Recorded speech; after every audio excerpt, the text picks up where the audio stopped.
Hello, I'm John Graham, and welcome to our 266th Right and Left Discussion Forum. We hold our televised discussions twice monthly to demonstrate the value of civil, productive, open-minded political dialogue. Today, our panel will discuss the conflict between merit and diversity in selecting candidates for various positions.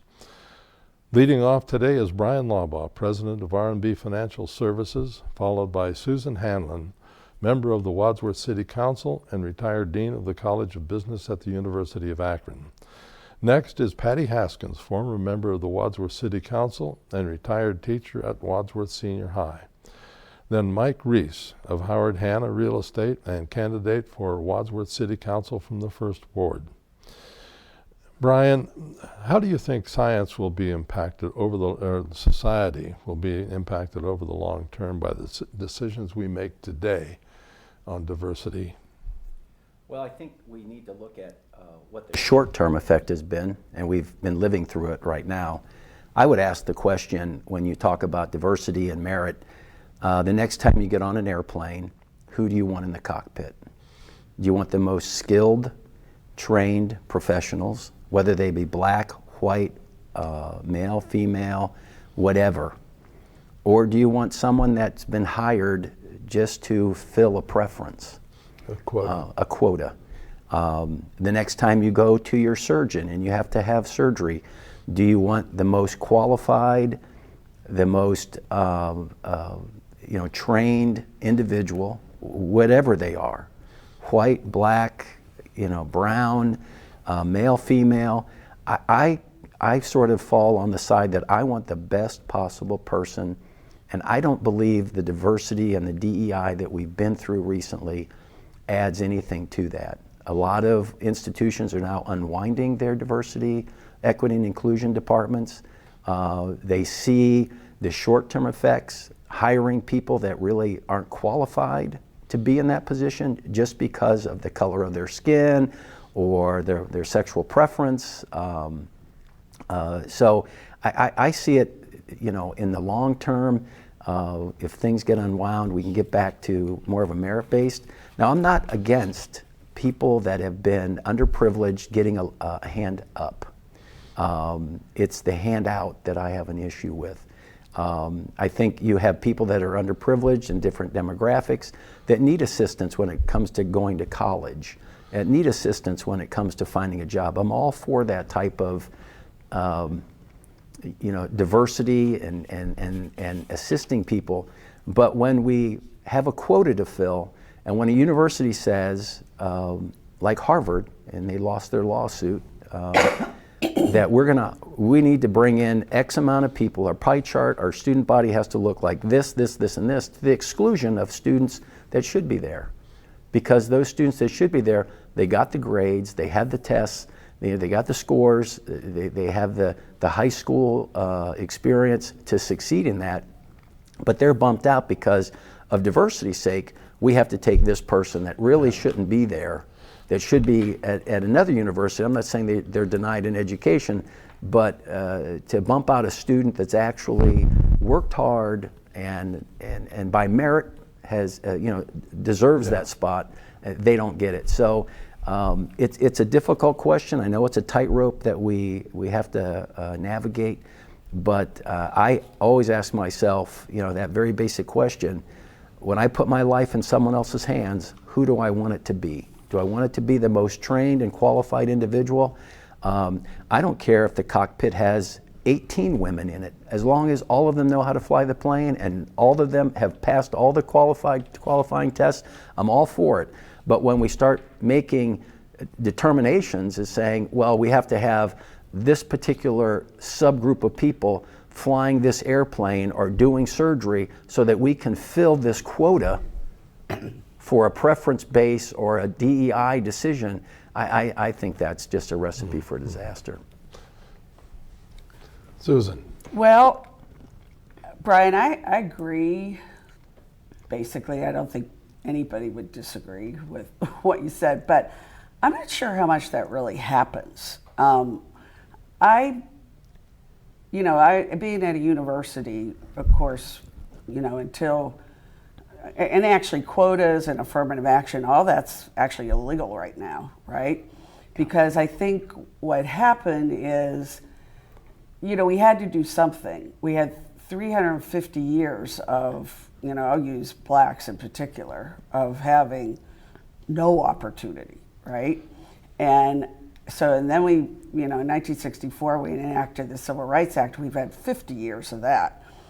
And sad to say, I looked at a study done by SHRM, and they used Bureau of Labor Statistics data. Not all that much has changed. That the big change has been the number of women in the workforce.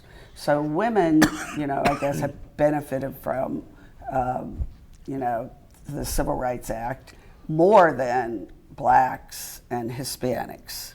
And it's interesting that I think what happened is we knew we needed to do something.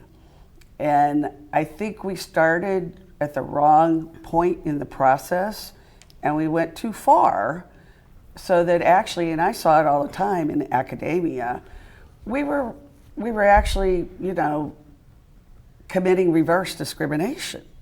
And so it did get to the point where in our good intentions of trying to, increase opportunity for one group. Good intentions, or just wanted to be compliant? I think in my firsthand situation, it was genuine good intentions. Now, But I agree. I'm sure there were people who fought it all the time, but because what I will say in the case of education, when you have, when you want more black students, I'll say, when you want more female students, they benefit from having somebody who looks like them being their professor. Like when I was an accounting undergrad in the early 1970s, my accounting professor, my intermediate accounting professor, they were all men, right? Walked in the first day of class and said, this class is too big. He said, I'll fix this with the first test. He said, and what are these women doing here? Oh. And I was like, okay, I guess that means I should not be an accountant. Even though my dad was a CPA, my dad was like, you do accounting, that'll be good, right? And I remember telling my Dad, I don't want to do this because my professor just made it very clear. And I persisted, and I graduated with my degree in accounting, but I never went for my CPA because I was so turned off by it. Well, now, today, I bet over half the women at universities in accounting programs half the students in accounting programs are female, and half the women are. But that took an effort to make it happen. But we can't go so far as we're denying, other people opportunities. So I don't know. It's a very tough issue because of course, you want the best qualified. I don't think there's very many instances where you can't have the best qualified and diversity. I think you could do it both, but it is hard work. And it takes a lot of time. It's a lot of time. And I think like I said, when I started out, I think we've started at the wrong place. You can't start at hiring. You have to start at education. Mm-hmm. Because if there are no black female accounting PhD students, you can't hire black female faculty.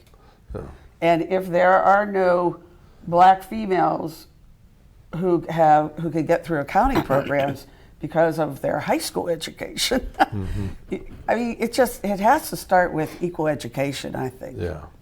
Patty, where are you coming from? It's interesting, Susan. I had the same situation being a mathematics major. I bet, yeah. I mean, I remember walking into a class, there were only 3 females in it, and the professor stood at the front of the class and said, "You girls don't belong here." Right. And told us we would leave. And that was very common in that department. So, there was a reason for this. My thing is that I think we need both diversity and merit. And you kind of touched on this at the end there. I don't think that diversity is a bad thing. Diversity is a very good thing, and we need to embrace it. This panel, for example, would not work if it were not diverse. We have 2 females, we have 3 males, we have 3 Republicans, we have 2 Democrats. Think of what the discussion would be if we did not have the diversity upon this panel. And there are many situations where diversity adds to the tenor of your education, of the job, of the whole experience. If you look at universities, I don't think a university class can be conducted where there have to be panels and so forth, when there's an exchange of ideas, unless both ideas or both sides of issues are put out there, so that students can learn to absorb information and then make up their own mind. Now, interestingly enough, I find that, the right now, anytime the word diversity is used in any way, shape, or form, it's bad, and there's been some very poor examples of it. But at the same time, I heard on Fox News, I think this was just yesterday or the day before, they were complaining about Harvard University and the lawsuit, and they have all the, they're wailing about diversity, and then in the same breath complained that Harvard University is 93% liberal on the staff. And they said, this shouldn't be. Well, in other words, you're saying that the faculty should be diverse, correct? You don't want them to all be liberal. So you can't say that diversity is bad in this area, but not in this one. You have to embrace where diversity works. I mean, they're not going to go to Oral Roberts University and say they need to hire more liberals to be teaching here. So that's one of the things we have to work on. In Brian's example of the plane pilot, you're absolutely right. I want the best guy working there. But the thing is, the best can't be everywhere all at once. And you do have a lot of options. And I think what diversity allows for is that it gives everyone a chance to be in that position, so that you take, first of all, and most importantly, everyone who has the merit and who is qualified, but then you do not discriminate against someone simply because of their race, color, creed, and you place the best people there, but also with a diverse attitude, different nationalities, different colors, different sexes, and allow them all to compete for that position on an equal footing. So, yes, I think we have gone too far, to the point that we're just looking for numbers that, okay, we could plug this person in here and make that one extra of this nationality, and then we'll have one extra Asian here, and we'll have one extra woman here. And sacrificing merit along the way. And sacrificing merit, but not always. But don't throw the baby out with the bathwater. You have to look at But what we've everything in experienced, though, is a lowering of standards when it comes to diversity. And see, I haven't seen that. You can listen to any podcast, and not just right wing, but people that just deal with the human resources and all that kind of stuff, to find the people to plug in. But I'll let Mike comment before I go off about that. Mike, what are your thoughts? I enjoy that we live in a diverse society because it adds flavor to our society. I would find living in a homogenous society to be extremely boring, first of all. Let me start that. As far as diversity, I agree that merit is important, obviously. Like everybody has mentioned, you want the best to do certain things, and I get that. I don't think that we have to sacrifice diversity to have the best. We are drawing from a very large pool of population in our country. We can find the best in every race, every gender, everything. I don't think that that's a problem. I think that, with the DEI stuff that has been really big in the news, I think that that's more of a word that people latched onto, and that you really, push this thing. But a lot of the companies, as Brian said, have stepped back from the DEI stuff. But a lot of that was mostly from pressure from the administration. They are making threats toward these businesses that they're going to hinder their businesses if they continue with these practices. And that is a lot of the reason why they've stepped back from some of these companies like Target have done. And that was strictly because of pressure from the government. not to say that they will stop that. They could stop it in name. Oh yeah, we're not doing any DEI. It doesn't mean they're gonna, stop doing what they're doing. But I think you can find merit in, if you're trying to fill a quota, which I don't necessarily agree with, but if you are, you can find those people. It just takes work. I mean, there are people that are qualified and exceptional at everything in every race. So I don't think that that's a problem at all. It's a multifaceted issue, I don't think there's a right or wrong answer. We've had a real history with discrimination in this country. I mean, a lot of you have seen it growing up. I mean, it's not old, I mean, my dad was alive when there were still, separate restrooms for whites and blacks, separate fountains and that sort of thing. So it's not like this is something that's a real, hundreds of years ago that happened. It's very recent, and it's going to take a long time to work out those kinks with relations as far as with races, and it's going to take a lot of work. I think a lot of it, as Patty, Susan has mentioned, starts with education. We really do have an unequal educational system in America, and a lot of it comes down to money. You're going to have, obviously, in poor areas, you're going to have poor education, and wealthier areas are going to have better education, but we need to find a way that everybody's getting a quality education. I think that lies at the root of the problem, and this stems from way back, 100 years ago, where people are being marginalized and put in, with things like redlining, putting in people in certain demographics in certain neighborhoods. You're allocating funding away from those people, and this is something that's been systematic for a very long time that has contributed to the problem, and we need to learn to get away from that. Things are not equal in this country, and they're not even close, and it has to start there first. So that DEI wouldn't even be necessary then. If everybody got the same education, the same, had the same opportunity, it wouldn't even be necessary, because then it would be easier to find qualified candidates for positions. Yeah, I worked in human resources in 2 Fortune 500 companies during the 60s, 70s, 80s until I left. And the problem with compliance is that we tried to do it immediately. Yeah.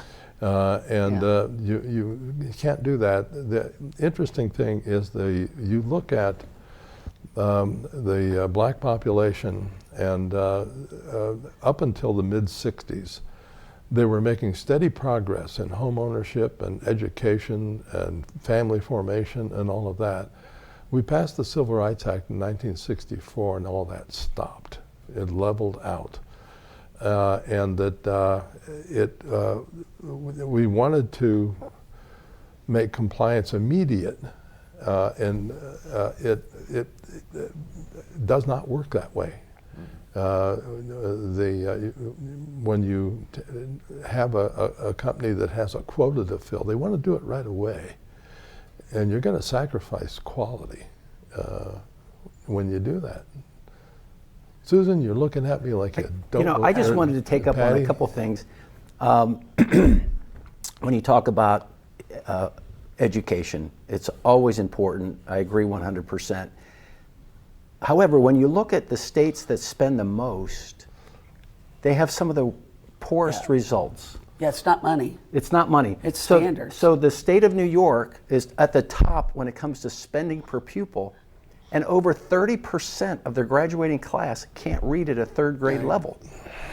Can't read at a third grade level. So it's not money. It's the matter of having a standard. And the reason why the current administration, I believe, is pushing back on DEI is the last administration was pushing companies to have DEI programs and to spend the money to basically incorporate these particular philosophies and ideas into their corporate structure. I mean, if you want to take a look at one of the off the rails was Twitter.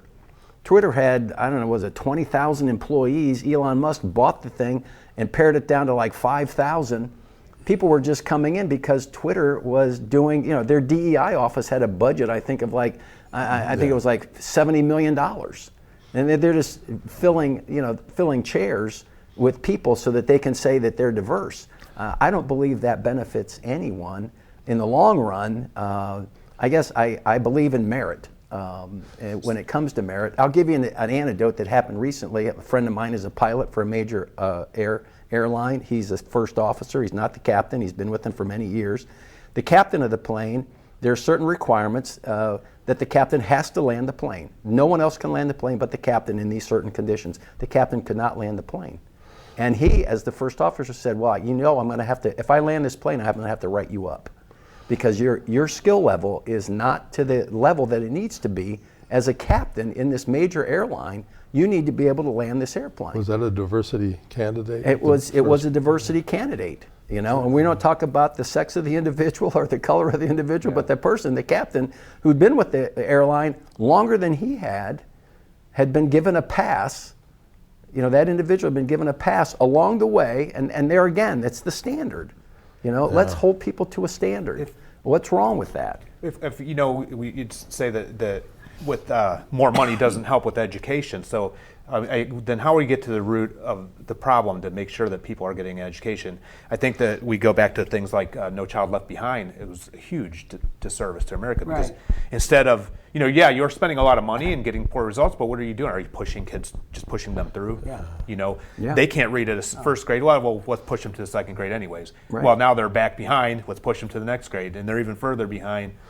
Yeah. Is that something you think that we need? You get a whole class like that, then the teacher can't help but have to, lower the standards of what we usually do in second grade, because half of these kids shouldn't be in second grade. So I think if in that case, you could throw all the money in the world at them, Yeah. but that won't help. I heard a thing on the radio years ago. This woman she was a principal of an inner city school, and they had made great strides. And they said, well, how did you do that? Did you get a lot more money? And she said, no, we didn't get a single penny. All we did was stick to our standards. And when parents complained, we just basically said, too bad. And I feel like teachers today can't do that. Yeah. Right. Like the parents are in their face. The whole thing about, and every state's not like Ohio, but I feel like, the teachers are always on the ballot. And you do something that some parent doesn't like, and that's the first thing they throw at them. Part of No Child Left Behind too, though, was required tutoring for students that meet up to a certain level. Yeah. And there were some things that money would only provide. Right. To give those kids the extra help, those that were behind. The problem, though, as Susan said, that we ran into when you try to enforce standards in some school districts, and you say, I'm going to fail these 6 kids, and they're going to, you have those parents in the office demanding their job. Why didn't you teach my kid? Why didn't you do a better job? And just by upholding standards. I had a 35-year-old black male student as an undergraduate in the College of Business at the University of Akron. I failed him on his final project.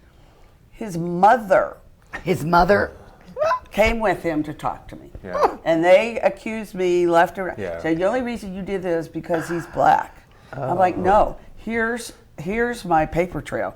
This is why I did this. This is how many warnings he got. Blah, blah, blah. And it's sad that you have to keep that paper trail, because you have to have it. To when, provide that evidence. When I went to school, Well, you know would what? never. His mother probably did his project, so that's why she came in. Yeah, she was she insulted. was She was upset upset that her grade that was you bad. gave her a F. I couldn't believe it. When I went to school, a parent would never go into a college. Oh my gosh! You were treated as an adult. And I They know never go into high started school. happening I a while got more- back, I used to- and I don't understand that. I mean, let the talk about helicopter parent. Let the kid grow up I will and say stand this: on their own 2 feet. if there was ever a note that came home to my parents about my behavior and my grades, Oh, wow. hellfire rained down on me. Oh, yeah, absolutely. It was never the teacher's fault. It was never, oh, she doesn't like me. Oh, Yeah. he's got a personality conflict. Yeah. I don't get along with him. It's like, you better hope that there was a God, because my dad was going to take you to the edge of your life. Because the notion that you would say something, or that the teacher was wrong, the teacher was always right. And that's one of the things that we've lost, is the standard, know? the standard. If you failed, you failed. A lot of You it know? starts at home.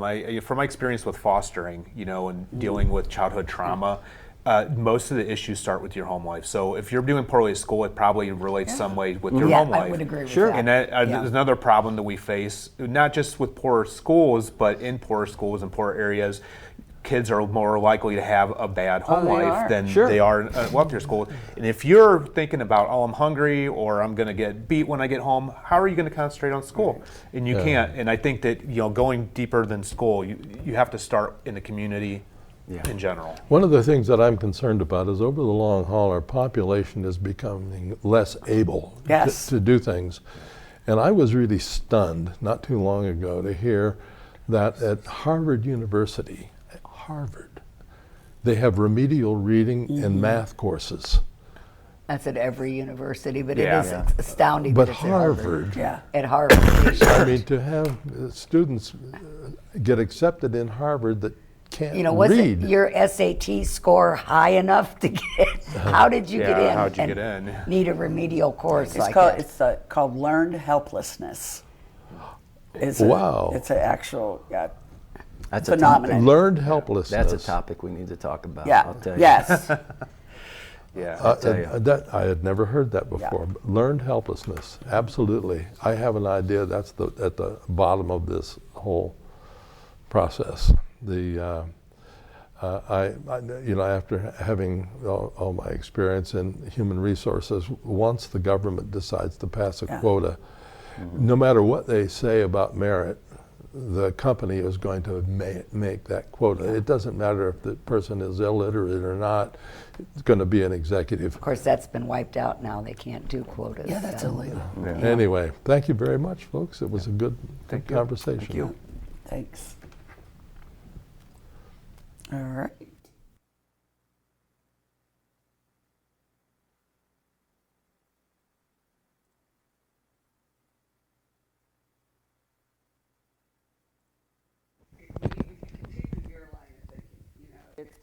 It's what happens in the home. Well, then you could easily say, well, the reason things are so bad in that home is because they can't get